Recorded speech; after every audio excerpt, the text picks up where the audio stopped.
समस्या से उभरना अगर चाहे इंसान, स्वयं के संग सर्व का वो दिल से करे सम्मान। कहता है ये समाधान समाधान समाधान।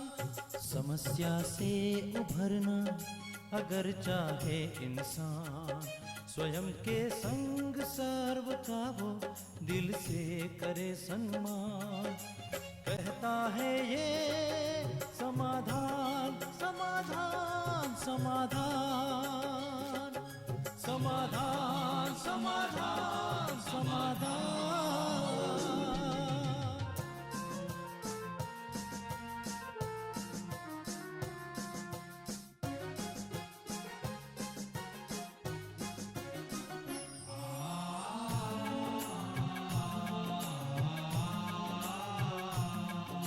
तनाव बन मुटाव की अगन से स्वयं तू संभले, है इसी में शान। दूरिया दरारे मिटाए मन से, जीवन बन जाएगा खुशियों की खान। खुशियों की खान। कहता है ये समाधान समाधान समाधान। नमस्कार, आदाब, सत श्री अकाल मित्रों, स्वागत है आप सभी का समाधान कार्यक्रम में। मित्रों, बात सन 1895 की है। शिकागो धर्म सम्मेलन के पश्चात स्वामी विवेकानंद जी यूएसए में ही ठहर गए थे। वो थाउजेंड आइलैंड पार्क में ठहरे हुए थे। वो अपने 2 शिष्यों के साथ थोड़ी दूरी पे गए मेडिटेशन करने के लिए। बहुत घना जंगल था, आम के पेड़ लगे हुए थे, आम के पेड़ बहुत छोटे छोटे नीचे तक आए हुए थे। उन्होंने अपने शिष्यों से कहा कि आज हम यहीं बैठकर बुद्ध की तरह योग करेंगे। और वो ध्यानस्थ हो गए, ध्यान में बैठ गए, बिल्कुल जैसे एक कांस्य की प्रतिमा होती है वैसे ही बिल्कुल स्थिर चित्त। मौसम का मिजाज थोड़ा बदला, बिजली कड़कने लगी और बारिश भी होने लगी। अब इनके जो 2 शिष्य साथ गए थे विवेकानंद जी की, उन्होंने उन्हें आवाज़ दी, उन्हें टच भी किया कि बारिश हो रही है, लेकिन वो बिल्कुल ध्यानस्थ हो गए थे, जैसे समाधि की स्थिति थी। अब शिष्य तो एक किनारे पे चले गए जहाँ थोड़ी छाया थी अपने आप को बचाने के लिए। थोड़ी देर के बाद बारिश बंद हुई और ध्यान से, समाधि से बाहर आए विवेकानंद जी। इनके शिष्यों ने कहा कि बारिश होने लगी थी, इतनी तेज आंधी चल रही थी, बिजली कड़क रही थी, आपको कुछ पता नहीं चला? हम बोल रहे थे कि आप छाए में आ जाइए, बारिश में आप भीगेंगे, आपको कुछ पता नहीं चला? तो विवेकानंद जी ने कहा, नहीं, मुझे बाहर की दुनिया का कोई भान ही नहीं था जब मैं समाधिस्थ था या योग युक्त था। मित्रों, कितनी गहन स्थिति है ना। विवेकानंद जी बचपन में भी ऐसे ही थे। एक बार सांप उनके पास आ गया था जब वो मेडिटेशन कर रहे थे। उनके सभी साथी तो भाग खड़े हुए, लेकिन वो सांप बिल्कुल फन उठा के खड़ा हुआ था, लेकिन ये ध्यान में मस्त थे। पेरेंट्स भी आए, उन्होंने हिलाया डुलाया, सांप भाग गया। इनसे पूछा गया कि क्या हुआ, तो इन्होंने कहा कि मुझे तो कुछ बाहर की दुनिया का पता ही नहीं था। ऐसी एक समाधि की स्थिति मित्रों आ जाती है योग करते हुए, और वो सचमुच शायद हमारी अंतर की सारी शक्तियों को जागृत करने वाली होती है, जो हमारे भी हित में होती है और सारे संसार के कल्याण के लिए भी वो बहुत उपयोगी होती है। जैसे विवेकानंद जी हमारे सामने आदर्श हैं। बहुत सारे योगी ऐसे भारतवर्ष में होके गए हैं। हम भी अब योग साधना के पथ पे आगे बढ़ रहे हैं। शुरुआत हम कर रहे हैं अपने आप को जानते हुए, परमात्मा को जानते हुए, और इस सुंदर योग की चर्चा में हम इसकी कोशिश अवश्य करेंगे भ्राता जी से जानने की कि कैसे हम भी ऐसी गहन स्थिति तक पहुँचें ताकि हम अपना संपूर्ण कल्याण कर सकें और संसार या समाज के कल्याण के भी काम कर सकें। आइए योग की चर्चा को आगे बढ़ाते हैं और भ्राता जी का अभिनंदन करते हैं, स्वागत करते हैं आज की कड़ी में।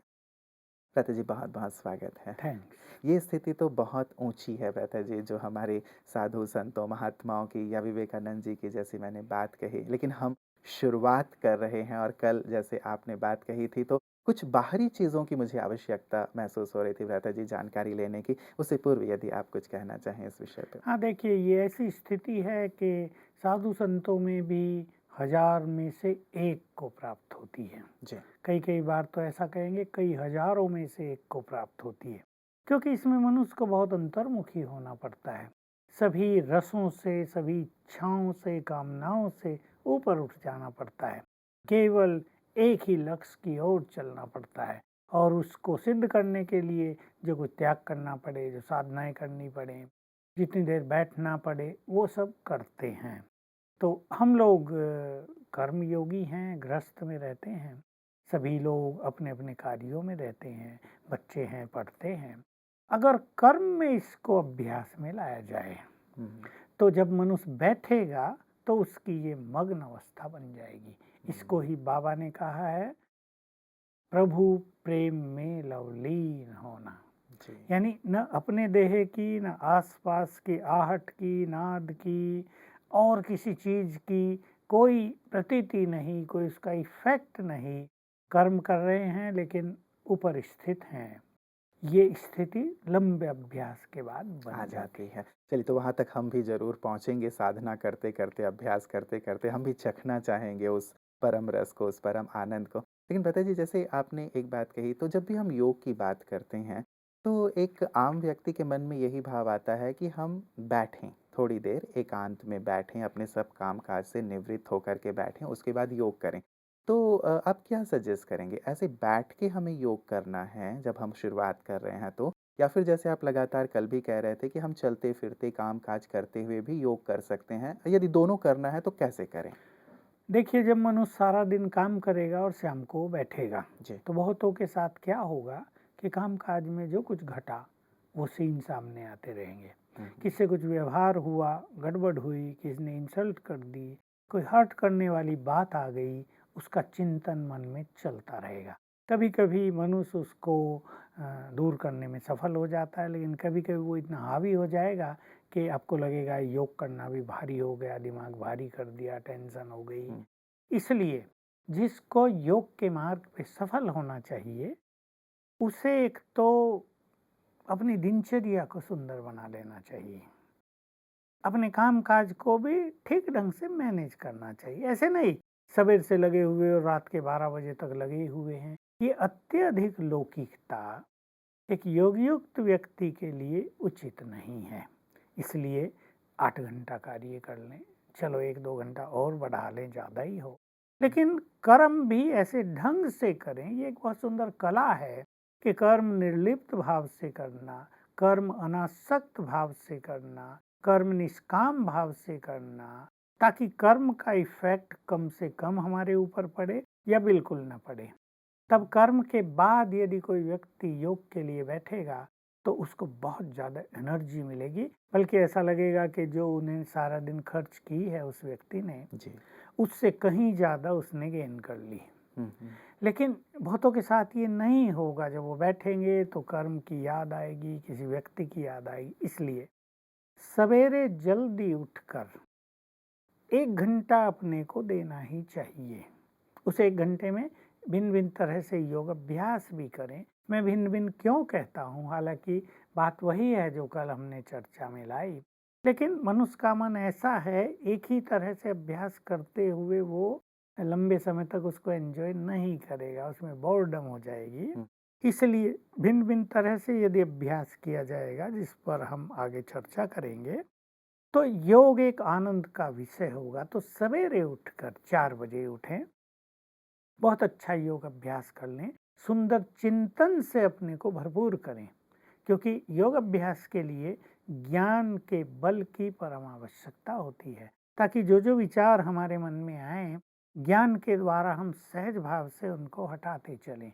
ऐसा ना हो कोई विचार हम पर हावी हो जाए और उसकी चेन इतनी लंबी चली जाए कि बैठे थे तो हम योग में और पहुंच गए दुकान में और न जाने कहाँ-कहाँ पहुँच ज़्यादातर गए। ऐसा ही होता है ऐसा ही और होता है।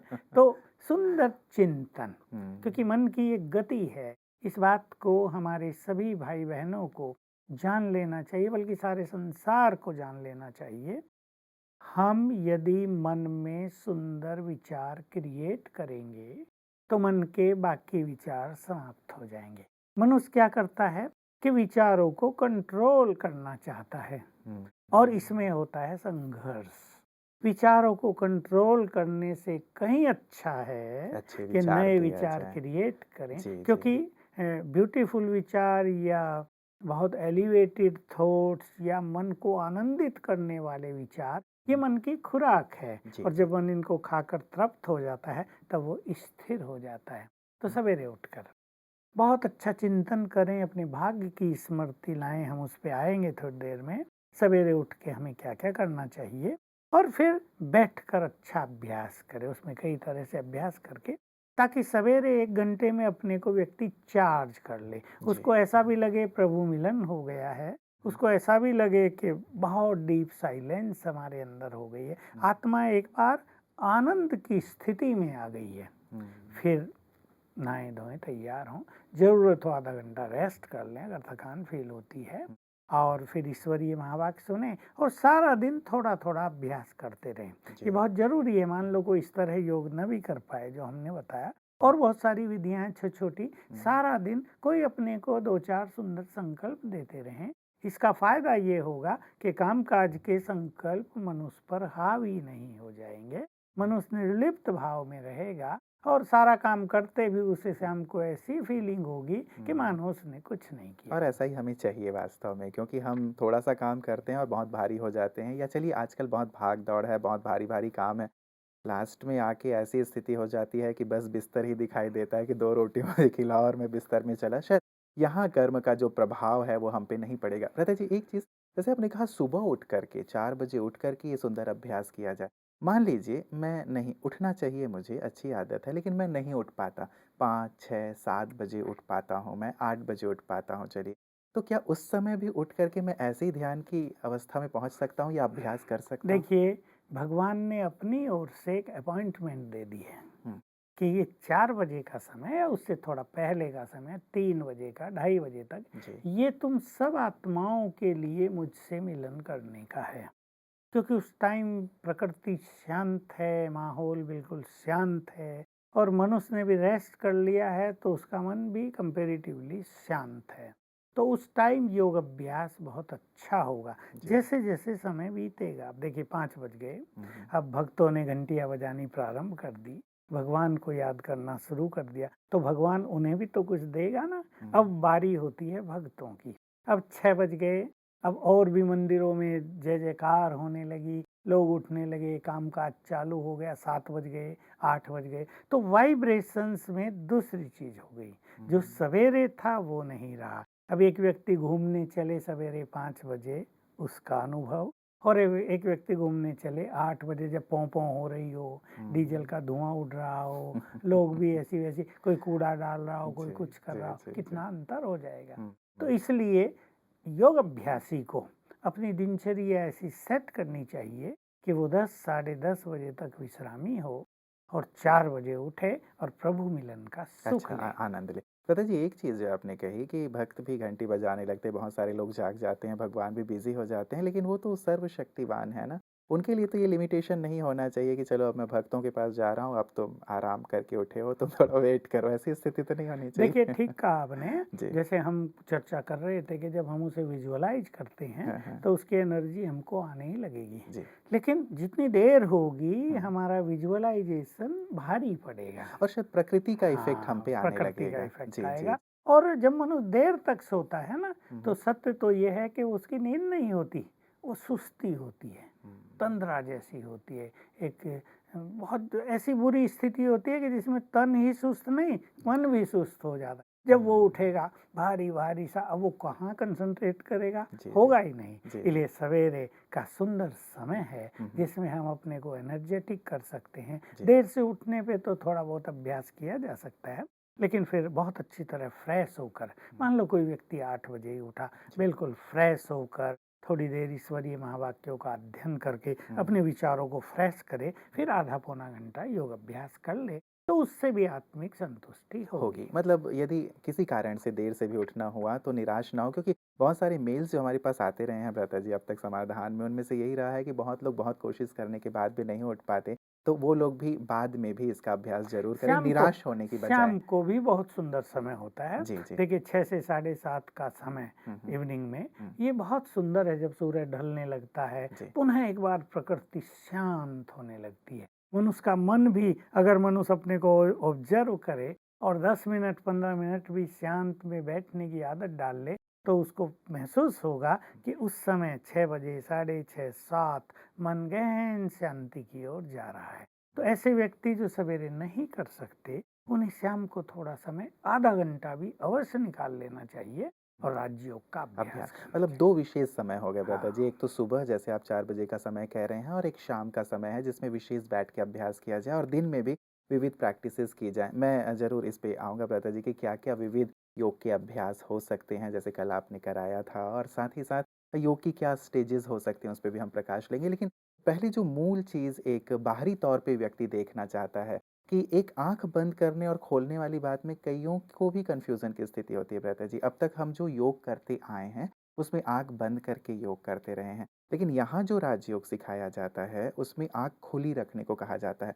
क्या सजेस्ट करेंगे? यदि आँख बंद करके मुझे अच्छा लग रहा है, तो क्या मैं बंद करके करूँ? हाँ, देखिए भक्ति काल से हमें आदत पड़ी हुई है आँख बंद करके अपने देवी देवताओं की, इष्ट की जी, ध्यान ध्यान लगाना। करने की। या योगी भी आँख बंद करके ही ध्यान स्थित होते हैं। जी। तो वो एक आदत के कारण कइयों को ऐसा होता है कि आँख बंद करके अच्छी फीलिंग होती है। लेकिन कुछ लोग ऐसे भी आते हैं जो कहते हैं हम आँख बंद करते हैं तो मन बहुत भटक जाता है। किसी को आँख खोल के अच्छा लगता है, किसी को बंद करके अच्छा लगता है। जिसको जैसे अच्छा लगे शुरू में कर लेना चाहिए। पर देखिए आँख खोलने की बात भगवान ने कही है, ये हमारी बात नहीं थी। जब योगेश्वर ने आकर योग सिखाया तो पहले तो उसने कहा तुम्हारी आंखें अब तक बंद थी, मैं खोलने आया हूँ, अब तो खोल लो, अब इनको बंद क्यों करते हो। फिर बाबा सामने बैठ के दृष्टि दिया करते थे। जी। भगवान ब्रह्मा के तन में बैठ के दृष्टि देते थे। उनके वाइब्रेशंस वही ले सकते हैं ना जो दृष्टि ले रहे हैं। मान लो कोई आंख बंद करके बैठा है तो उनको तो उनके वाइब्रेशंस मिलेंगे ही नहीं। एक ये बात थी। और इम्पोर्टेंट बात ये है कि आँखों से मनुष्य के वाइब्रेशंस ज़्यादा बाहर प्रसारित होते हैं। देखिए एक माँ अपने बच्चे को प्यार भरी दृष्टि से देखे, जी। बच्चा गोद में आ जाएगा, खुश हो जाएगा एकदम। और माँ के मन में प्यार तो हो, लेकिन वो आंखें बंद करके बच्चे को बुला रही हो, तो बच्चे को वैसी फीलिंग नहीं होगी। तो यद्यपि वाइब्रेशंस को ये चीज़ें रोकती नहीं हैं, पर फिर भी ऐसे ही कहेंगे जैसे प्रकाश हो गया, सूरज निकल गया, किसी ने अपनी खिड़की खोल ली तो अच्छी लाइट आएगी ना, किसी ने बंद कर ली लाइट तो रहेगी लेकिन उतनी अच्छी नहीं होगी। इसलिए आँख खोलने से, योग करने से ये बहुत बड़ी चीज़ है, सभी को ध्यान देना चाहिए कि योगी के वाइब्रेशंस आँखों के माध्यम से उन चीज़ों को जाते हैं जिनको वो देखता है और इससे उन पर बहुत गहरा इफेक्ट होता है। बिल्कुल। एक चीज़ ये। जी। और लास्ट चीज़ ये है कि हम इस योग को ऐसा बना दें कि ये हमारा कर्म योग बन जाए। हम चलें फिरें, काम करें, ऑफिस में हम कंप्यूटर पे काम कर रहे हैं, हम लिखा पढ़ी कर रहे हैं, हम फाइलें खोल रहे हैं, तो हम ऊपर से वाइब्रेशंस लेते रहें। तो ये काम तभी होगा जब हमें आदत पड़ी होगी खोल के करने की। थोड़ी प्रैक्टिस से ये इजी हो जाता है, परंतु फिर भी अगर कोई बैठा है और आंखें थक भी जाती हैं और आंखें बंद करके वो एंजॉय कर रहा है, देयर इज नो प्रॉब्लम। बिल्कुल, बिल्कुल। मतलब कोशिश ये होनी चाहिए कि खोल के हम करें ताकि हम जैसे आपने कहा कि केवल बैठ के ही नहीं लेकिन कर्म योग भी हमें करना है तो उसमें ये मददगार साबित होगा। दादा जी एक चीज़ और, क्या किसी विशेष आसन की ज़रूरत पड़ती है जब हम राजयोग का अभ्यास करते हैं तो कि हाँ, इस आसन में विशेष बैठा जाए तो आपकी एकाग्रता बहुत अच्छी होगी या इस दिशा में ध्यान किया जाए तो अच्छा प्रभाव रहेगा? क्या इस प्रकार का भी कुछ बाहरी स्वरूप है इस योग में? हाँ, ये प्रश्न भी काफ़ी डीप हो जाता है। मैं उदाहरण दूँ, जी। एक बच्चा मान लो लेट के पढ़ता है। हुँ। अब उसको एक क्वेश्चन अच्छी तरह याद है, लेकिन उसने एक विशेष पोस्चर में लेट के वो याद किया। अब जब वो एग्ज़ाम में गया है तो वो बैठ के लिख रहा है, वहाँ तो लेट नहीं सकता। तो उसे वो चीज़ रिगेन करने में, उसे फिर से याद करने में कठिनाई होगी। उसी पोस्चर पे अगर वो आना फिर पड़ेगा। से ऐसे हो जाए तो याद आ जाएगा एकदम से। हाँ, हाँ। इस चीज़ को हमें ध्यान रखना तो चाहिए। परीक्षा हाल में हमें बिस्तरों की भी व्यवस्था रखनी चाहिए। अभी ये तो एग्जामिनर्स को और एडमिनिस्ट्रेटर्स को सोचना पड़ेगा, क्योंकि बहुत बच्चे लेट के पढ़ते हैं, उल्टा जी। लेटे किताब ऐसे जी, रखी जी, और पढ़ जी, रहे हैं। जी। हाँ, कई इंटेलिजेंट होते हैं, उनको फर्क नहीं पड़ेगा, लेकिन एक कॉमन बच्चे को इसका फर्क पड़ेगा। एकाग्रता में भी कइयों की नॉर्थ साइड में मुंह करके एकाग्रता बहुत अच्छी होती है। ये चुंबकीय इफेक्ट कुछ काम करता है, क्योंकि धरती भी एक बहुत बड़ी चुंबक है। जी। तो उसकी वेव्स मनुष्य को मदद करती हैं। और फिर ब्रेन किसका कैसा है, कई लोग लेट के बहुत अच्छा योग का आनंद लेते हैं, तो कई चेयर पे बैठ के बहुत अच्छा आनंद लेते हैं, लेकिन बहुतों को ज़मीन पे बैठ के आनंद आएगा। छोटा सा आसन डाल ले और ज़मीन पे बैठे तो अर्थ के वाइब्रेशंस उनकी कंसंट्रेशन में बहुत मदद करते हैं। किसी को किसी विशेष स्थान पे बैठने से कंसंट्रेशन होगा। अपने घर में मनुष्य को चेक कर लेना चाहिए कि कहाँ बैठने से उसका योग अभ्यास बहुत सुंदर होता है। ये छोटी-छोटी चीज़ें हैं पर बड़ी मीनिंगफुल हैं और बड़ी यूज़फुल हैं।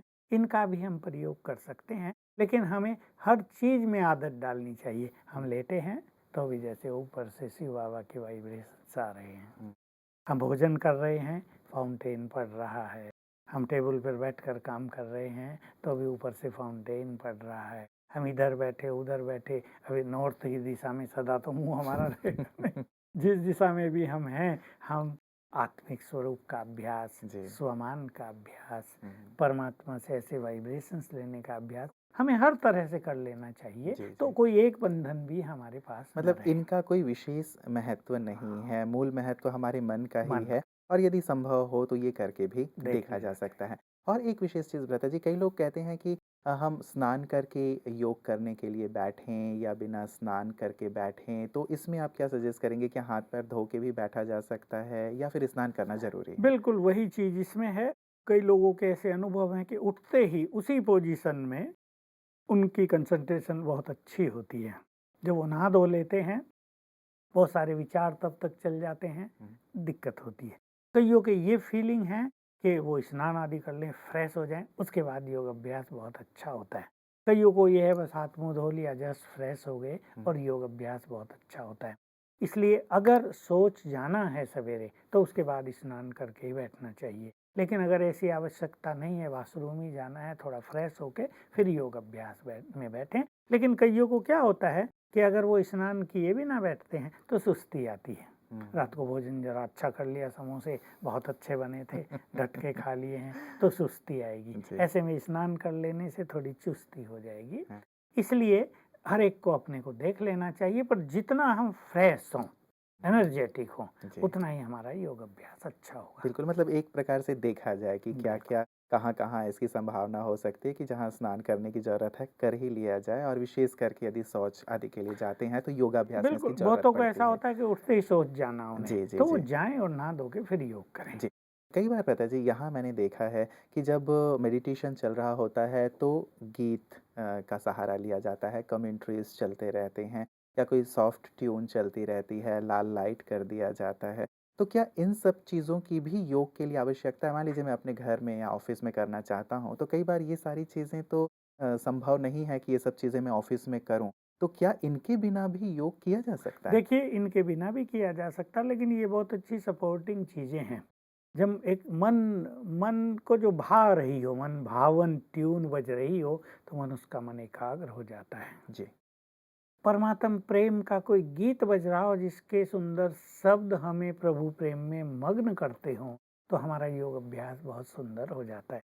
जब हम खाली हैं, घर में हैं, तो हमें इनका उपयोग कर लेना चाहिए। अन्यथा बिना इनके, बिना लाल लाइट के हम योग अभ्यास कर सकते हैं, क्योंकि संबंध जोड़ने के लिए तो न लाइट की ज़रूरत होती है, न स्थान की ज़रूरत होती है। जिसका जिससे प्यार हो गया, फिर तो वो अंधेरे में भी होता है।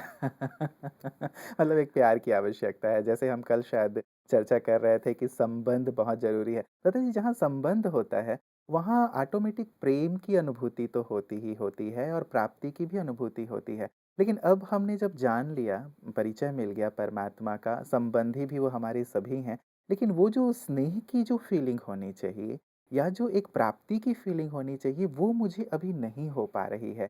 इसके लिए क्या कुछ विशेष मैं करूँ कि मैं उनके उस प्यार को, उन प्राप्तियों को अनुभव कर बिल्कुल, सकूँ? एक बहुत अच्छी चीज़ है और मैं इसको पुनः जी। कमेंट्री के रूप में देना जी, जी, चाहूँगा और जी, हमारे प्लीज़। सब दर्शक इसको एन्जॉय करेंगे, क्योंकि परमात्मा से प्यार हुँ। एक अलौकिक चीज़ है हम ना। भी डूबना हाँ, चाहेंगे। एक अलौकिक चीज़ है ना। जी। अब वो स्थूल प्यार तो है नहीं कि किसी को भी देखा और प्यार हो गया। हाँ, हाँ। ये बिल्कुल परमात्म प्यार है। जी। लंबे समय से ये प्यार टूटा हुआ था, तो अब हम उसकी प्राप्तियों को याद करके उसको शुक्रिया अदा किया करें रोज़, कम से कम एक बार। तो हमें वो बहुत प्यारा लगेगा। मैं कुछ बातें कह रहा हूँ जो मेरी अपनी अनुभवों की हैं। जी, जी। हर एक के अपने-अपने अनुभव हैं, हर एक को अपनी-अपनी ईश्वरीय प्राप्तियाँ हैं। उनके आधार से वो उन्हें सच्चे मन से थैंक्स दिया करें। तो चलें हम फिर से हुँ। महसूस करें अपने को आकाश के ऊपर। ये सूक्ष्म लोक है। चारों ओर यहाँ श्वेत प्रकाश। ये फरिश्तों की दुनिया। यहाँ परम आनंद है। और अपने सामने देखें उस सुप्रीम एंजल को, निराकार परमात्मा आदम के सूक्ष्म शरीर में विराजमान हमें बहुत प्यार से निहार रहे हैं। अब उनको सच्चे मन से शुक्रिया करेंगे, सामने देखते हुए। हे प्राणेश्वर, आपने आकर हमें नया जीवन दिया है। आपने हमारे जीवन से दुखों के पहाड़ समाप्त कर दिए। आपने हमें जीवन जीना सिखाया। सत्य ज्ञान देकर हमारे चित्त के अंधकार को दूर कर दिया।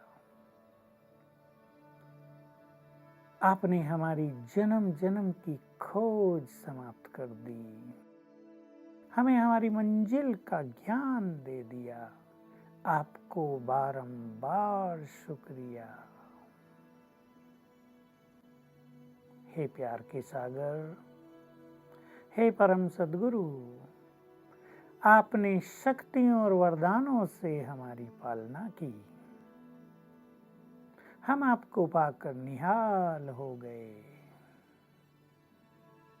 आपने हमें आकर सहारा दिया। आप हमारी जीवन नैया के खेवैया बन गए। आप हमारे लिए स्वर्ग की सौगात लाए। मुक्ति जीवन मुक्ति का वरदान लेकर आए। आपको कोटि कोटि बार शुक्रिया। फील करें बाबा मुस्कुरा रहे हैं और उनके सुंदर वाइब्रेशंस हम पर पड़ रहे हैं। ओम शांति। शुक्रिया देने से और भी बहुत फायदे हैं। वो चीज़ हमारी वृद्धि को पाती रहेंगी जिनके लिए हम शुक्रिया करेंगे। हमें ये नहीं करना है प्रभु मैं तो गरीब हूँ, आपने मुझे सब कुछ दिया, आपको बारंबार शुक्रिया, तो सब कुछ मिलता जाएगा। आपने मुझे बहुत सुख दिया, मेरे भाग्य का सितारा चमका दिया, मैं बहुत भाग्यवान हूँ, आपको कोटि कोटि बार धन्यवाद। ये करेंगे तो प्यार बढ़ेगा और सचमुच ये प्यार हमें मग्न करेगा। जी, जी, जी। बहुत बहुत शुक्रिया भ्राता जी। आज सचमुच एक मगन स्थिति की ओर हम बढ़े हैं और लगता है कि कल जहाँ थे वहाँ से एक कदम हम और आगे बढ़े हैं और ऐसे ही बढ़ते चलेंगे। हमें इस योग के पथ पे आगे बढ़ाने के लिए आपका बहुत बहुत शुक्रिया। मित्रों, सचमुच आप सब भी मेरे साथ अनुभव कर रहे होंगे कि अब एक कदम आगे की ओर बढ़े हैं। कई प्रश्न हमारे मन में थे, उनका भी जो एक सुलझाना हुआ है भ्राता जी के द्वारा, उसके लिए हमने उनका शुक्रिया अदा किया है। परमात्मा का भी हम शुक्रिया, जैसे उन्होंने कहा, अदा करते रहें। हमें क्या-क्या दिया है उन्होंने, हर एक को बहुत कुछ दिया है उन्होंने। कई बार हम अपनी अप्राप्तियों को देख कर के बहुत ज़्यादा नाराज़ रहते हैं, खुद से भी नाराज़ रहते हैं, परमात्मा से भी नाराज़ रहते हैं और इसीलिए शायद वो योग जो है, वो वियोग में तब्दील हो जाता है, योग टूट जाता है। लेकिन उन्होंने हमें इतना सुंदर जीवन दिया है, इतना सुंदर शरीर दिया है, इतना सुंदर परिवार दिया है, लिस्ट ज़रूर बना लें क्योंकि जैसे मैं कह रहा था ना कि जब प्राप्तियाँ होती हैं किसी संबंध से, तो प्यार ऑटोमेटिक बढ़ता है। हमारा किसी अपने संबंधी से बहुत ज़्यादा प्यार तब हो जाता है जब उनसे हमें बहुत कुछ प्राप्त होता है, निस्वार्थ रूप से प्राप्त होता है। और यहाँ संबंधों में भले स्वार्थ से प्राप्ति होती हो, लेकिन परमात्मा से तो हमें सब कुछ निस्वार्थ भाव से ही प्राप्त होता है ना। तो इसका चिंतन करते हुए भी हम उनके प्यार में डूबेंगे और साथ ही साथ उनका शुक्रिया अदा करते रहेंगे और योग के बारे में और भी मन में जो आपके प्रश्न हो, मेरे पास तो अब भी बहुत सारे प्रश्न हैं जिनका स्पष्टीकरण कल भ्राता जी से हम लोग लेंगे, लेकिन आपके पास भी सुनते हुए इस योग की चर्चा में, इस योग के मार्ग में चलते हुए जो प्रश्न उठ रहे हों, हम तक अवश्य पहुँचाइएगा, क्योंकि जब हम योग को स्पष्ट रूप से समझेंगे, तभी हम इसकी गहराई में उतर पाएँगे और तभी संपूर्ण रूप से इसका आनंद ले पाएँगे, लाभ ले पाएँगे। तो बने रहिएगा समाधान कार्यक्रम में हमारे साथ। इस योग की यात्रा को, इस योग की चर्चा को हम आगे भी जारी रखेंगे आदरणीय भ्राता जी के साथ। नमस्कार। योग के